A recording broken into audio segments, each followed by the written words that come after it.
Bien, entonces de lo que vamos a hablar en esta sección, en este módulo, son de los procesos de prototipado y de cómo aterrizando a la práctica, porque finalmente pues, también sobre esto, como en todos los otros temas, reiterar, pues obviamente hay mucho contenido, hay mucha información, pero pues el punto es cómo bajar un poco a la práctica de esto y cómo hacer que esto nos pueda servir para efectos de lo que buscamos, que es estructurar una propuesta de innovación y pues digamos que con un alcance un poco más amplio, no solo estructurar la propuesta, sino estructurar ya lo que puede ser el desarrollo de la misma, la ejecución de la misma. Entonces, de lo que hablamos y retomamos entonces los conceptos que hemos visto un poco de cómo la estrategia, y particularmente la estrategia de innovación, entonces se conecta con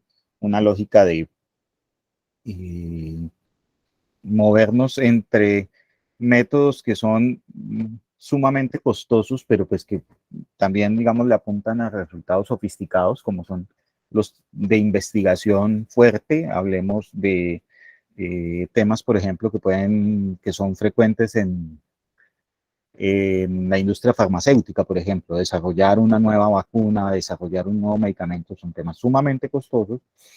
Las empresas sí o sí saben que deben hacerlo porque pues ahí esa es la forma de innovar, o digamos la más conocida y además en donde se pueden generar diferencias importantes. En el otro extremo están entonces las actividades que se centran en generar innovaciones muy conectadas con la oferta de los clientes y que, como también lo mencionábamos en el módulo anterior, pues típicamente en la lógica en que uno va respondiendo a necesidades de los clientes tiende a volverse muy especializado, tiende a volverse también innovaciones que se conectan mucho con la mejora continua, que en algunos casos o en la mayoría de ellos se vuelven difíciles de escalar porque pues estamos atendiendo una necesidad de un cliente muy puntual, ¿sí? Y no siempre esa necesidad es tan común y frecuente en todo el sector. Entonces, los métodos ágiles lo que tratan es como de combinar los dos mundos, trabajan mucho investigación, pero más investigación o investigación cuantitativa, datos, estadísticas, sí, pero también trabajan mucho los temas cualitativos, es decir, o mucha observación, mucho entender cómo se comporta la gente, lo que dice, lo que expresa, las rutinas que tiene, no simples datos. Y esto es clave porque finalmente cuando se hacen encuestas y ese tipo de cosas o ese tipo de técnicas como las encuestas, pues a la final se llega a un guarismo donde se dice, no sé, 30% de las personas encuestadas dijeron que sí comprarían el producto. Y bueno, si uno extrapola esas cifras a una población, entonces uno dice, no, un gran mercado. Pero resulta que pues en la práctica eso no tiene lugar porque pues mucho de ese 30% cuando contesta una encuesta lo está haciendo en un escenario hipotético, es decir, no está probando el producto en sentido estricto, no está, incluso, no necesariamente está en la mejor disposición de darle información, sino que, ok, venga, yo le lleno eso y ya. ¿Sí? Eso nos pasa mucho con las encuestas. Ahora que se pueden hacer muy bien y tratar de depurarla o acudir a grupos focales y eso, sí, está bien y hay que hacerlo. Sin embargo, pues de los datos que arrojan las encuestas, eh, pues típicamente diría uno, hay que recibirlo siempre con beneficio de inventario. Y entonces los métodos ágiles, que son los que combinan con esos dos mundos y que además se valen mucho del concepto del producto mínimo viable, en donde básicamente el producto mínimo viable lo que hace es como jugar a hacer experimentos sobre la base de ir probando diferentes, en diferentes niveles de satisfacción del usuario, aspectos funcionales, aspectos de la eficiencia, de la usabilidad, la experiencia, y nosotros agregamos ahí esa variable de monetización, porque también en la medida en que uno va probando, también va encontrando mecanismos a través de los cuales estas innovaciones pueden llegar a generar beneficios, rentas, ingresos, ventas, en fin. ¿Sí? Entonces, ese ejercicio, y es un ejercicio en donde uno arranca típicamente de cosas que conceptualmente pues pueden tener muchos vacíos, ¿sí? Eso es normal, pero en la medida en que va experimentando una y otra vez y otra vez y va haciendo las iteraciones, entonces tiene la posibilidad de llegar a encontrar esa versión de producto o servicio que sea tan definitivamente atractiva que uno diga, ok, esto ya tiene la madurez suficiente para irlo escalando. ¿Sí? Esa es la estrategia basada en productos mínimos viables y pues esa estrategia se conecta justamente porque el producto mínimo viable no es un prototipo y ahí sí a veces se confunde porque el prototipo es una versión que fundamentalmente se centra en lo funcional. ¿Sí? Y pues lo que se espera es que llegue a ser absolutamente funcional, valga la redundancia, es decir, que efectivamente logre resolver el problema. Muchas veces el producto mínimo viable arranca con un nivel de funcionalidad cero. O sea, hacemos un PowerPoint y le contamos a algunas personas cómo tenemos nuestro enfoque de resolver el problema. Pero en la práctica no hemos resuelto nada. Ahora, ¿qué sucede? Que es posible que con ese enfoque puesto en una presentación, en un pitch, en una comunicación que hacemos, atraiga la atención de alguien y ese alguien diga, ok, te doy unos recursos para que lo intentes. ¿Sí? Eso puede pasar. Entonces, eh, un producto mínimo viable que no resuelve el problema, sino que simplemente aporta un enfoque de cómo podría resolverse. Cero por cero, casi que cero en lo funcional, pero que probablemente tiene mucho de conexión con el tema de monetización, porque empieza a generar o atraer recursos. Y así, puede suceder que un producto mínimo viable resuelva el problema en un buen porcentaje, pero sea desastroso en su experiencia o sea muy difícil de usar, ¿sí? Ese tipo de cosas suceden. Y es justamente el experimento y la iteración del experimento, la reiteración del experimento, la que nos va permitiendo ir descubriendo y construyendo eso que la estrategia de los productos mínimos viables nos permite. Ahora, ya cuando hablamos de prototipar, que digamos que ahí nos centraríamos un poco más en los temas funcionales. Sin embargo, en la medida en que vamos avanzando también en la solución y en ese alcance de lo funcional, eh, pues empiezan a surgir los retos de eso que también hemos ido hablando. Es decir, si logramos resolver el problema de alguna manera, o si logramos por lo menos tener un enfoque de cómo resolver el problema, eh, y vamos ensayando y probando que efectivamente ese enfoque tiene algún nivel de respuesta y pues ahí mismo entonces empiezan a activarse otras dimensiones, ¿sí? Entonces, y empiezan a integrarse en eso, incluida obviamente la dimensión de la monetización. Va a apelar y en la sesión de hoy vamos a apelar a analizar un caso de una empresa grande en valorización, en su valuación, es decir, es una empresa que está captando una buena inversión, que ha logrado un contrato grande con una multinacional y que además es un negocio que tiene, digamos, mucha mística. Son unos colombianos que están pues trabajando en California en el desarrollo de servicios de entrega de paquetería, productos urbanos basados en el uso de robots, vehículos autónomos o robots autónomos. Entonces, el reto para prototipar o una forma de prototipar es ir descomponiendo los retos en problemas muy particulares. ¿Sí?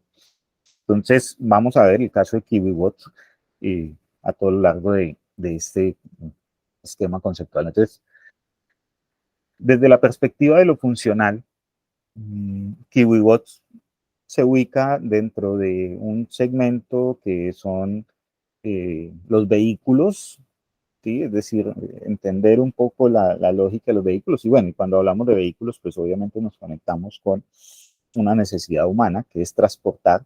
Ahora vamos a ir viendo que dentro de ese espectro de los vehículos, pues están los vehículos que transportan personas, los vehículos que transportan cargas, los vehículos que transportan eh, eventualmente cargas con alguna característica peligrosa o con alguna característica que particularmente hace que los seres humanos, para los seres humanos sea, por ejemplo, riesgoso interactuar con esas cargas, o los vehículos eh, diseñados de, conforme las necesidades humanas también se expresan, ¿no? Entonces, pensar en vehículos, por ejemplo, para entornos urbanos, pues típicamente se habla de lo que es el transporte público, vehículos de gran tamaño, metros, que son capaces de movilizar miles de pasajeros por hora. Pero también estaría el vehículo individual, el automóvil que usamos, y las bicicletas, y, en fin. Y entra a jugar ahí dentro del ámbito de los vehículos de transporte y dentro del ámbito de lo que es el transporte de carga, un espacio específico que tiene mucho que ver con los ambientes urbanos, que es el reparto de paquetes pequeños en un concepto que se conoce como la última milla o digamos que básicamente yo necesito entregar algún producto físico en un entorno de unas distancias que son relativamente cortas. ¿Sí? Relativamente cortas es la distancia que hay entre un restaurante que vende domicilios y sus clientes. Ahora, eso es relativamente cortas, podemos estar hablando que en una ciudad como Bogotá pueden ser 5 kilómetros. Bueno, es un caso sui generis, pero puede pasar, ¿no? Y dependiendo también de la naturaleza del producto, probablemente con comidas uno encuentre cosas mucho más cerca en cada lugar, pero no sé, si yo compro, regalo flores, un ramo de flores, probablemente haya muy pocos ofertantes del producto en una ciudad como Bogotá y perfectamente puede pasar que una floristería despache un ramo de flores en Bogotá a una distancia de 20 kilómetros de distancia. ¿Sí? Entonces, eh, ahí varía mucho. Pero en este caso, entonces, ellos han centrado y pues ¿por qué? Porque pues, hay unos temas que son clave y el problema como tal lo descomponen. Esto, pues, digamos, esta es una construcción que hacemos nosotros, no hemos entrevistado ni consultado, y además sería, digamos, un poco hasta tiempo perdido porque, pues obviamente esto hace parte del secreto empresarial de KiwiBots. Pero pues lo que observamos es que ellos se centran, por un lado, en un tema de movilidad autónoma, es decir, que los vehículos puedan moverse ellos solitos o con un alto grado de autonomía. Y un tema dentro del espectro de necesidades que tiene que ver mucho con que las ciudades no son seguras y las fuentes de inseguridad no solo tienen que ver con vandalismo, con robo, sino que, pues, que se pierda un paquete, que no llegue a destino, que no llegue a tiempo, que llegue deteriorado. Entonces, pues todo ese tipo de cosas son un poco la noción de seguridad, ¿no? Y sobre la base de esas dos perspectivas, de tener unos vehículos que sean autónomos y el tema autónomo también, un factor clave, y es que la, el recurso humano en este tipo de actividades tiene unas altas incidencias en el costo. Es decir, la experiencia lo que muestra es que, pues, obviamente, si yo contrato un mensajero, si yo contrato un repartidor, si es con vehículo, pues el vehículo consume combustible. Y si es un mensajero en bicicleta, pues son labores que por lo mismo agrestes, ¿sí? Pues andar todo un día en bicicleta por una ciudad, chupando humo, exponiéndome al sol y al agua, pues son labores que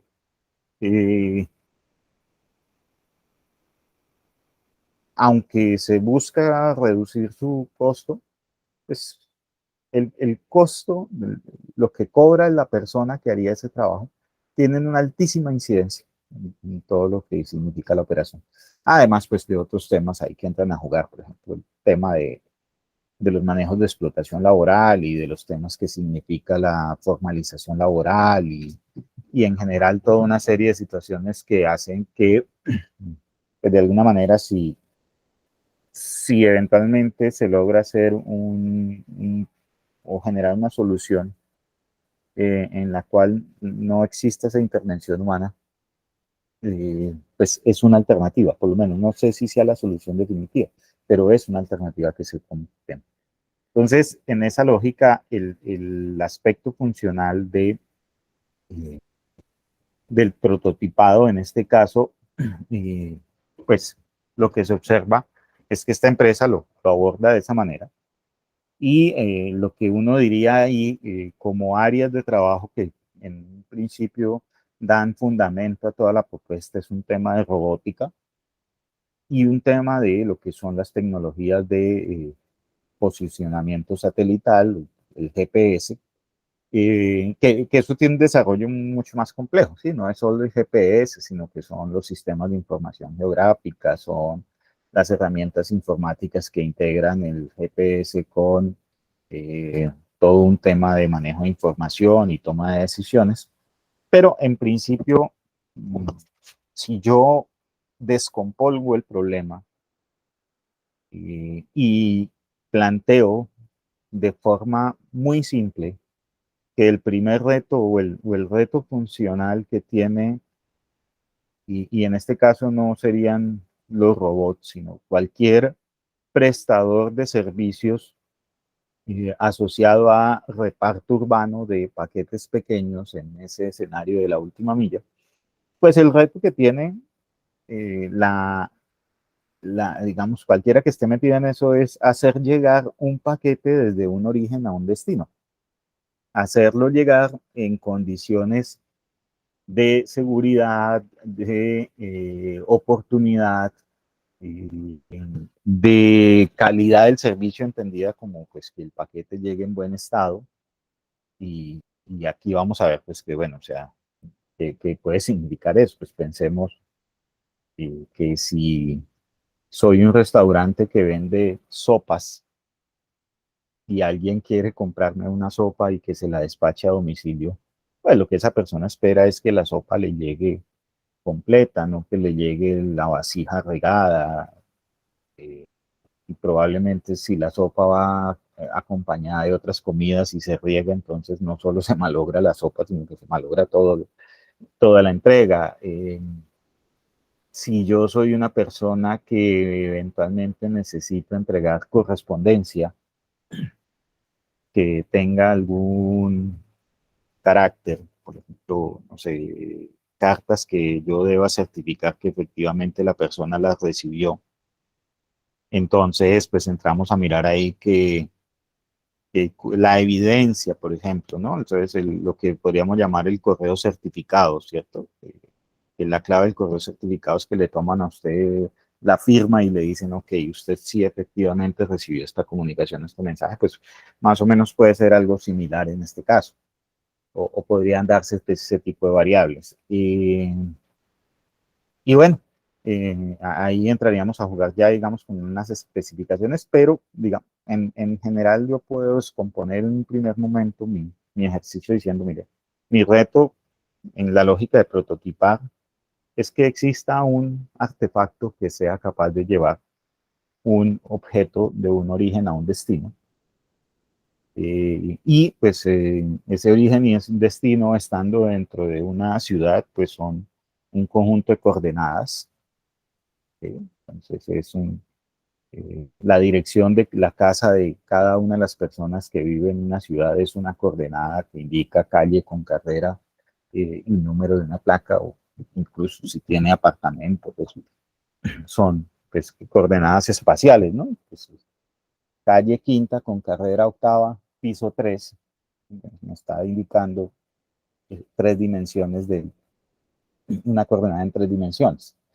y ese es, digamos, el artefacto debería en algún punto ser capaz de interpretar eso y ser capaz de entregar en ese destino algo que yo envié desde otro punto, que también obviamente tiene unas coordenadas. ¿Sí? Entonces, ese es un punto de cómo entender esa primera etapa de lo funcional. Y pues en esto hay que decir que cuando estos emprendedores de KiwiWatch empezaron, pues ya en Colombia llevaban muchos años trabajando sobre robótica autónoma. Y hablo de, pues, conozco, por ejemplo, grupos de investigación en la Universidad Distrital que llevan más de 20 años trabajando sobre el tema, con otros enfoques, por ejemplo, un enfoque de atención a emergencias, ¿sí? Pues que utilizar vehículos o crear vehículos que fuesen capaces de atender emergencias. En ese caso, es un objeto totalmente distinto a la entrega de paquetes, lo que en inglés se conocería como el delivery, pero los principios son más o menos los mismos, ¿sí? Es decir, elementos que se pueden mover y que además son capaces de moverse en un espacio con base en unas coordenadas espaciales.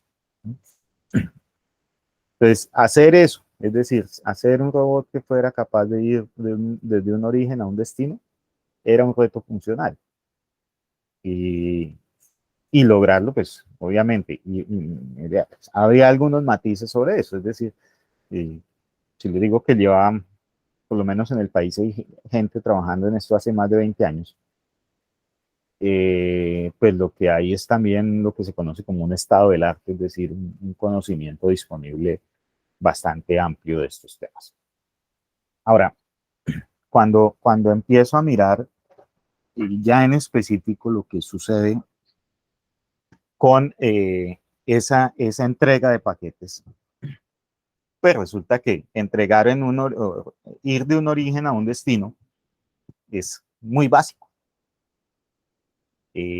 Yo requiero hacerlo, por ejemplo, en condiciones de eficiencia que normalmente me lo establecen o el mercado o las normas, pues incluso hasta los competidores que están actualmente. Y que básicamente lo que me dicen, bueno, o sea, hay unos mínimos que pueden ser típicamente aceptables, es decir, o sea, si usted logra hacer eso, pero lo logra hacer dentro de un rango de tiempo o lo logra hacer repitiendo la operación tantas veces en el día o en un periodo de tiempo definido, si lo logra hacer llevando paquetes que pesen un rango de peso, ¿sí? Es decir, que estén entre no sé, máximo de 5 kilogramos. Pensemos una caja de zapatos, pensemos un almuerzo para 3 personas, pensemos cosas como esas. Entonces, ahí hay unos elementos que me determinan cuál es la eficiencia de esa operación. Otro tema tiene que ver con, y ya lo vamos a ver, o lo están viendo ahí en la imagen justamente, con cómo la noción de autonomía, ¿no? Y es que la noción de autonomía, pues finalmente lo que me está determinando es que, por ejemplo, si yo voy a entregar en bicicleta, pues necesito una persona por bicicleta. Si yo voy a entregar en vehículo, probablemente necesito una o dos personas por vehículo. Es decir, que en función de los equipos que yo utilice para hacer reparto, distribución o entregas, pues voy a necesitar personas. Y como les decía, pues si una variable crítica del costo es el recurso humano, pues ahí es donde yo empiezo a medirme también en términos de eficiencia. Y otros temas que tienen que ver con eso que les mencionaba de la seguridad. Eh, Insisto, la seguridad en este caso la expreso no únicamente o no necesariamente como un tema orientado al vandalismo o al robo, a esas formas de transgresión de la seguridad, sino en general una seguridad que es la seguridad que, por ejemplo, se le puede brindar a un cliente en términos de, perdón, a un cliente que despacha mercancías, en términos de que sus entregas se van a realizar, ¿sí? Y que se van a realizar además a conformidad, así que el producto no se va a dañar, el producto va a ser entregado a tiempo.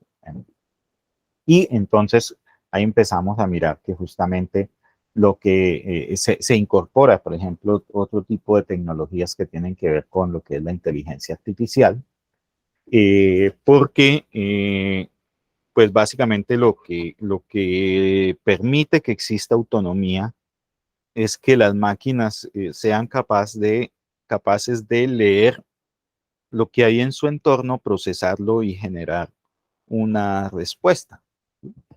Entonces, si el robot es capaz de detectar que enfrente hay un obstáculo, pues lo puede evitar. Si el robot es capaz de detectar que la vía por donde va transitando es demasiado angosta, bueno, no demasiado, tiene un ancho, pues él se puede acomodar de manera tal que permita paso o cosas de ese estilo.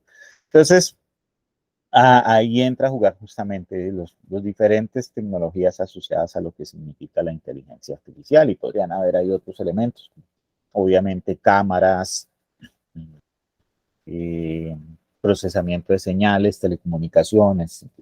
Y aquí hago la nota porque en algún momento se planteó que estos kibibots eran, entre comillas, una estafa, ¿no? Es decir, o bueno, una estafa, un bulo, fraude en términos de, se decía que eran autónomos, pero la realidad es que había operadores que manejaban los robots.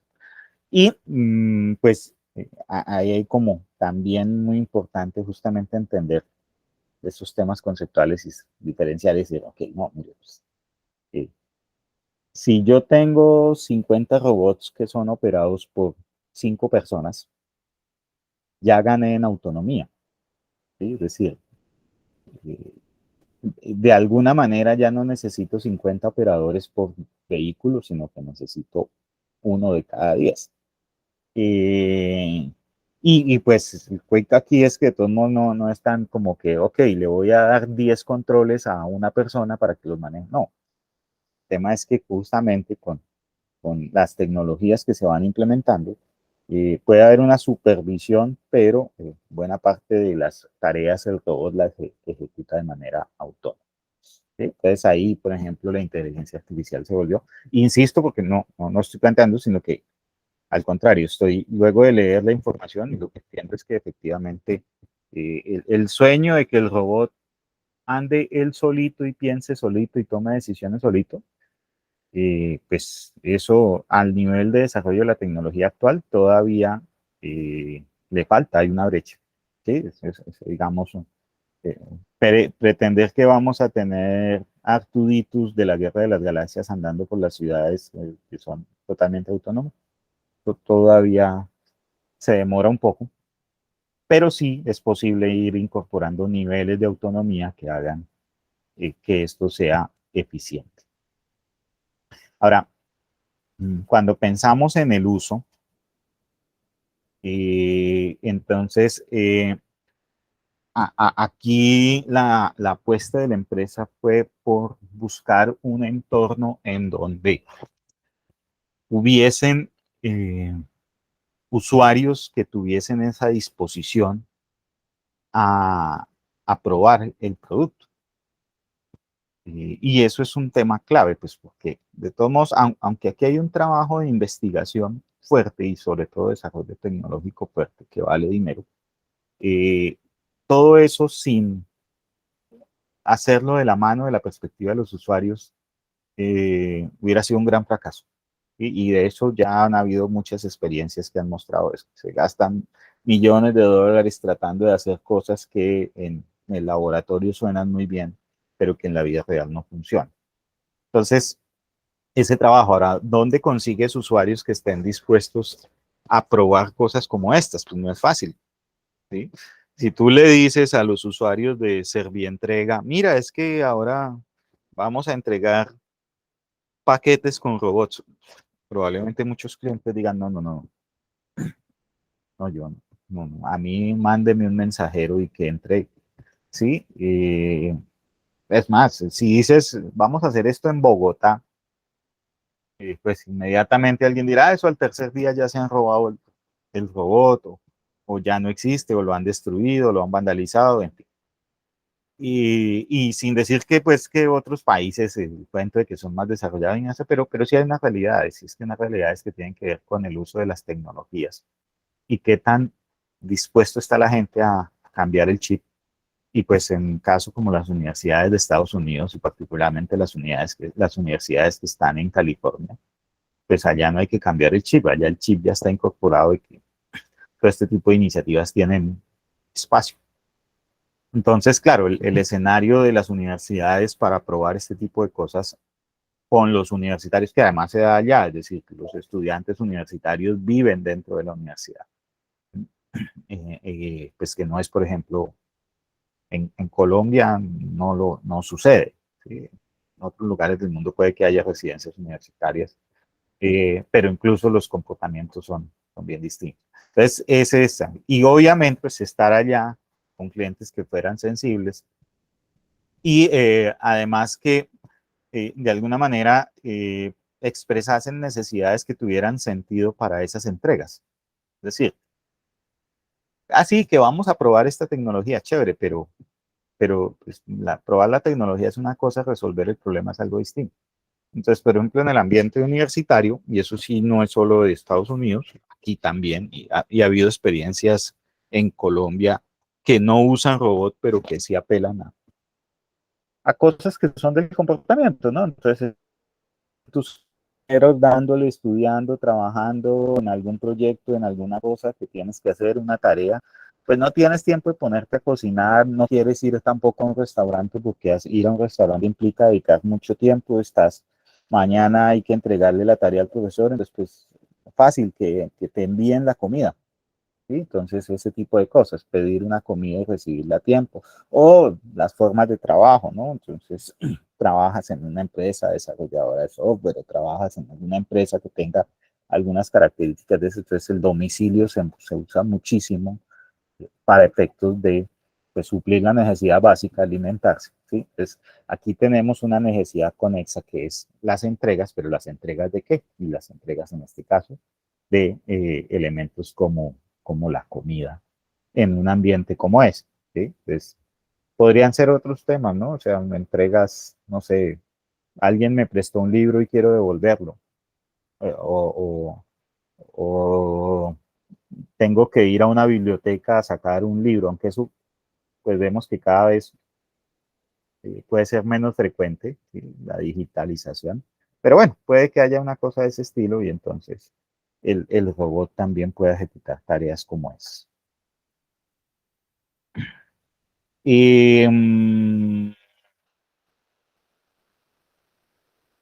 bueno, okay, creo que bueno, vamos a ver si se puede porque por efectos de probablemente los temas de derechos de autor y eso, cuando uno inserta este tipo de videos, y no, no da la opción. Pero, pues, lo que quiero, y yo les compartiremos el enlace de este video, específicamente de lo que, a ver si me da.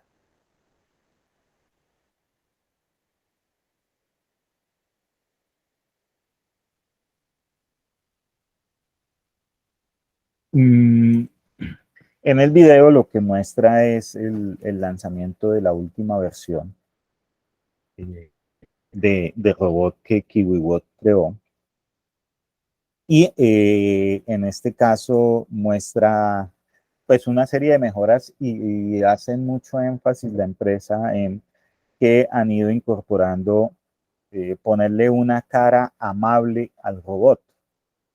Es decir, el robot incluso lleva algunos elementos sonoros, lleva eh, elementos de imagen que hacen que el, la experiencia de usuario pues sea más agradable, ¿sí? Es decir, lo que están buscando no es simplemente una caja que entregue paquetes, que por más sofisticada y eso, pues sí, no deja de ser una fría máquina si la conceptualizas como una máquina fría. Pero pues también de nuevo, y ahí entra a jugar justamente todo lo que son las interpretaciones de usuarios, de las características de este tipo de usuarios, ¿no? Y aquí de nuevo entro a un poco lo que ha sido la construcción de series de cine como Star Wars y las relaciones entre los humanos y las máquinas, entendidas como unas relaciones de pares, unas relaciones incluso mediadas por el afecto. Es decir, se reconoce que los robots, las máquinas pueden llegar a ser seres sensibles, y o expresar emociones, ¿no? Entonces el KiwiBot le han trabajado mucho a generar que el robot haga expresiones amables, mande mensajes que conecten a la gente. Un poco también el juego ahí, ¿no? Verlo como un robot que es rudo, tiene carácter.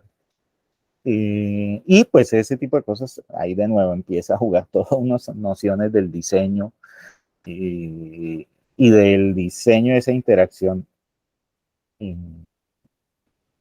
del diseño aplicado a lo que es la interacción hombre-máquina. Eh, un elemento clave. Eh, el KiwiBot procura que no haya contacto físico, ¿sí? Entonces es una secuela de la pandemia en donde, pues claro, pues sea un elemento que va por la ciudad, que probablemente entre menos manipulación, contacto físico haya, o sea, que nada, que las manos mías no toquen las manos de otro. Eh, y esto pues entendido en el escenario de todo lo que significó la pandemia. Y pues eso lo trabajan mucho y procuran que, o sea, tú puedes poner el paquete dentro del robot sin tocarlo, sacarlo sin tocarlo, y bueno, ya digamos, pues hay unos límites que no son imposibles de rebasar, pero sí se procura mucho que no exista esa interacción física, eh, para efectos de justamente prevenir todo lo que significa una experiencia de usuario negativa. ¿Sí? Por ejemplo, por ese tipo de cosas como lo que dejó la pandemia. Y aquí mire que la lista entonces de cosas y áreas de conocimiento que se van incorporando, entonces sigan mucho Internet de las cosas, pero también mucho conocimiento de lo que significa el concepto del retail, que es la venta al detalle de objetos, la logística, es decir, la ciencia que estudia un poco cómo se hacen esas distribuciones de objetos en un entorno, sea el que sea, es decir, cómo yo dispongo recursos para hacer llegar otros recursos entre un origen y un destino. Y pues ahí empiezan a jugar entonces también variaciones asociadas, por ejemplo, a que puede fallar, ¿cierto? Y entonces es importante determinar, eh, así como pues, no solo quedarnos con los éxitos y que lo logramos, sino que si eventualmente se presentan fallos, empezar a construir esos aprendizajes asociados a los eventos donde hubo fallo, y también en la lógica de la experiencia, pues entender que si la gente se queja, pues esas quejas que la gente expresa, los usuarios expresan, tienen que ver con oportunidades de mejora, con elementos que hay que mejorarle al proceso. Y en términos de la monetización, pues aquí lo que, lo que planteamos o lo que observamos, mejor, es que pues con todo ese esfuerzo, y en esto hay que decir que esta empresa lleva más o menos 4 o 5 años trabajando en esto, sino es un poco más, es decir, es gente que se le ha que ha recorrido un camino y un camino pues con un esfuerzo tremendo. Y al final pues también entra a jugar un elemento clave y es pues, quién paga. Sí, o sea, muy bonitos los robots, muy chéveres los robots, divinos los robots, me encantan los robots, hacen caritas. Yo soy hincha de los robots número uno y ahí entra a jugar un tema también clave y es que pues cuando haces pruebas con usuarios que típicamente están dispuestos a probar tecnologías o novedades, pues muchas veces esas pruebas se hacen eh, con gente que no está pagando por usar el servicio. Y en la medida en que no está pagando por usar el servicio, pues tienes una distorsión. Y es que, pues, ¿qué va a pasar cuando quieras cobrar? ¿Sí? Entonces, mmm, eso es parte del ejercicio de lo que significa ir construyendo ese producto mínimo viable y el ejercicio del prototipado. Como les decía, el prototipado puede centrarse fundamentalmente en que efectivamente funciona, pero cuando yo empiezo a incorporar esas otras variables, es decir, que funcione, que sea amable, que sea eficaz eh, y que aparte de todo encuentre una manera de que esto se pueda hacer rentable, pues la complejidad del reto es significativa. Ahora, vamos a ver pues que insisto, en unos primeros momentos, o bueno, conceptualmente cuando a uno le dicen eso del delivery o las entregas, pues el modelo de negocio tradicional y más conocido dice pues que si yo le digo a Servientrega o alguna empresa de esas que hacen ese servicio que quiero enviar un paquete eh, con ciertos niveles de automatización, yo puedo entrar a la página, decirle, ok, yo quiero enviar este paquete a tal destino. Y ellos dicen, ah, listo, entonces cuánto pesa o qué tamaño tiene y con función de eso le vale tanto. Y se lo podemos recoger en su casa y llevarlo a usted, ¿no? Sí, está bien. Pero, pues, ese modelo, pues es claro, es decir, el usuario asume un costo y y el costo está en función del tamaño, el peso y eventualmente sí, claro, la velocidad, por decirlo algo así, de entrega, ¿sí? Entonces, por ejemplo, hay un competidor de esas entregas que es Deprisa, que puede entregar productos en diferentes zonas del país con una agilidad importante, pero pues obviamente el costo es alto. Y entonces, esa es una diferencia. Mm, Y en este caso, KiwiWatch encontró en un aliado que es Sodexo. Sodexo es una empresa que hace diferentes actividades, pero muy centradas en lo que se conoce como el outsourcing.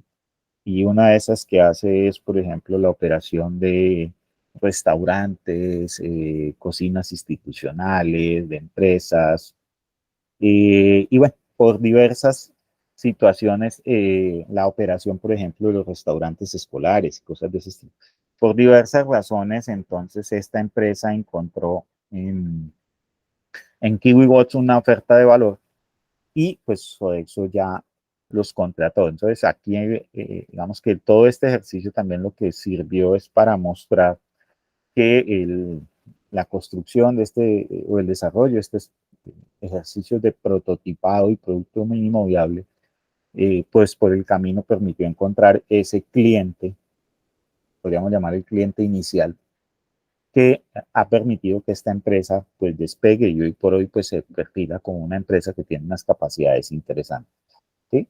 Entonces, aquí empieza también a jugar el tema de, por un lado, quién paga y la otra es que si hay un usuario que está percibiendo valor, pues también entender cómo efectivamente ese usuario puede retribuir ese valor. ¿Sí? Entonces, pues, y entra a jugar el tema famoso de que pues gratis no se puede siempre, al contrario. Pero pues si ya hay usuarios enganchados con el servicio y que les parece atractivo, pues uno, empezar a buscar mecanismos para que esos usuarios paguen por usar. O la otra es pues que justamente todo el aprendizaje que se genera con esos usuarios líderes, y pues es definitivo para efectos de empezar a trasladar esa experiencia a otras tipologías de usuarios. Que es es. Y para finalizar este apartado, entonces el arte de descomponer esos problemas, y si vamos mirando un poco cómo aterrizar esto a lo que son sus iniciativas de innovación, tendríamos que, si pensamos en una lógica de lo que son componentes de un problema de innovación, uno, la creación de un producto o servicio o la mejora de uno que ya existe, la recomendación sería, no trate de crear todo desde cero, no trate de inventarse todo, sino apueste más por integrar elementos existentes.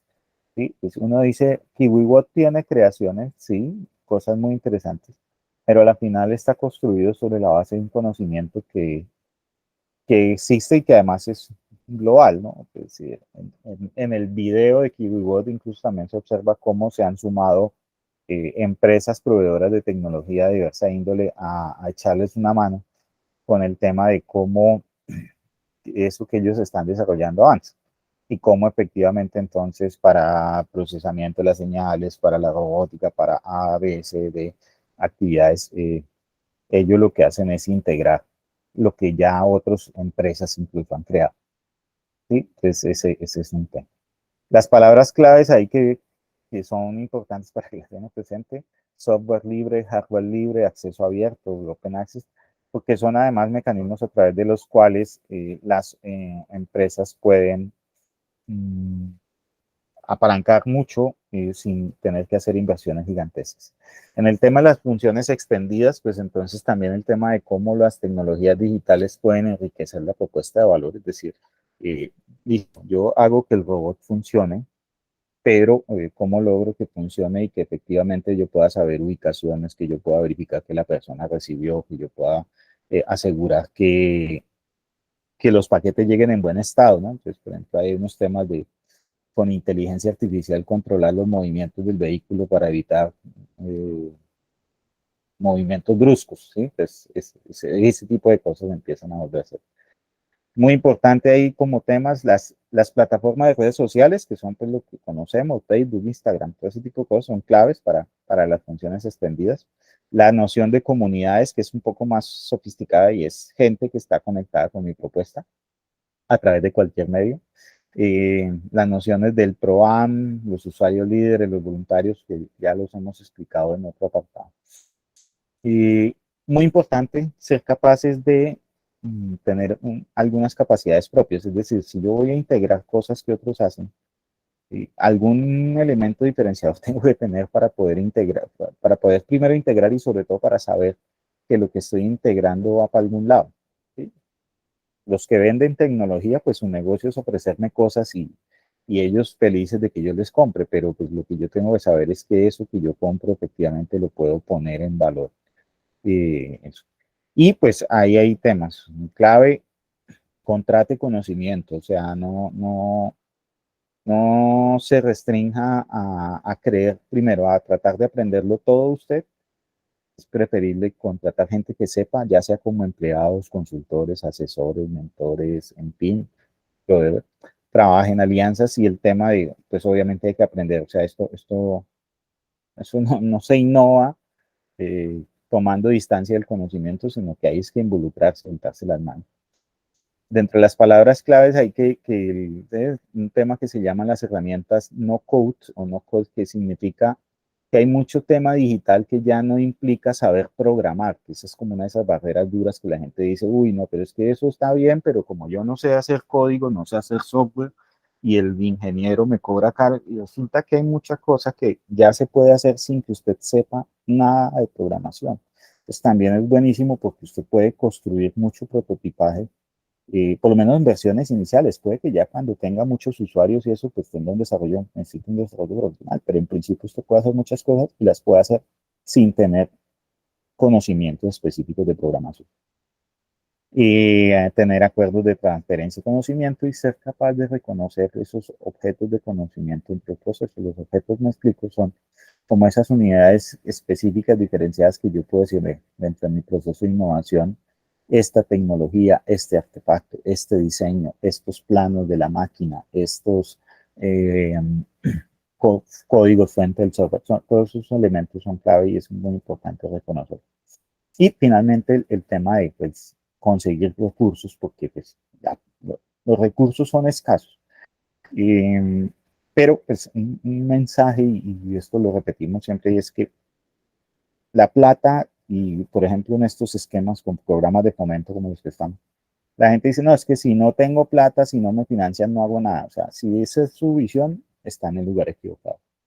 El dinero es un acelerador del proceso, pero nunca, o sea, una empresa puede decir, yo innovo si consigo plata primero, porque nunca la va a tener, nunca va a tener suficiente, ¿sí? Entonces, o le pueden prestar, endeudarse y ese tipo de cosas, pero en la práctica, pues, los recursos que usted va a conseguir siempre son, eh, suelen ser exiguos frente al tamaño del reto. Entonces, lo que pasa es que cuando llega el recurso, el dinero, la financiación, usted acelera, pero no está, o sea, el determinante de la innovación es que efectivamente hay unas oportunidades de negocio y como hay unas oportunidades de negocio, pues hay que hacerlo. ¿Sí? Es así de simple. Es decir, que usted puede financiarse con ventas iniciales, y pues entrar en unas nociones o aprender sobre lo que significan nociones como los capitales de riesgo, capital semilla, cómo interactúo con inversionistas, incluso un tema de cómo se le da participación accionaria a los trabajadores. Esto como mensajes de esta primera parte, como les decía, es un tema conceptual, pero que obviamente son como los elementos sobre los cuales pues también cada uno de ustedes puede ir construyendo su propuesta de innovación. Y es un caso, sí, sofisticado el de KiwiWorld. Hablamos de un montón de tecnologías ahí integradas y ustedes los vieron en el Shark Tank y los han visto. O sea, tienen mucha prensa también, que es un tema de esos que de pronto se me pasó a mencionar, pero que son como de esas cosas, claro. Pero ahora, en la siguiente parte vamos a ver que pues no todo tiene que ser tan sofisticado, pero más o menos la lógica sí puede ser similar para otro tipo de productos.